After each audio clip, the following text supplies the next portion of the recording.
Kronologi kebakaran gedung Kementerian ATR BPN, nasib barang bukti kasus pagar laut.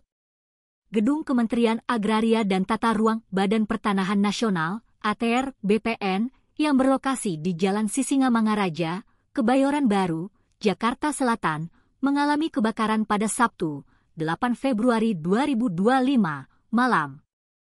Sebanyak 20 unit mobil pemadam kebakaran dengan 80 personel dikerahkan untuk memadamkan api yang melahap bagian gedung tersebut.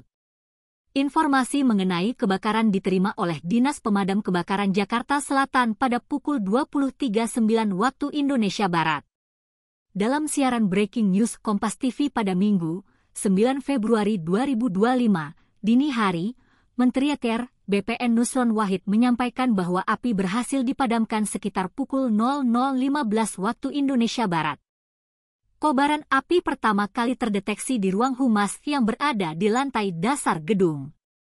Beruntung, tidak ada korban jiwa dalam insiden ini. Nusron Wahid mengungkapkan bahwa dugaan awal penyebab kebakaran adalah kelalaian, di mana terdapat komputer yang dibiarkan menyala.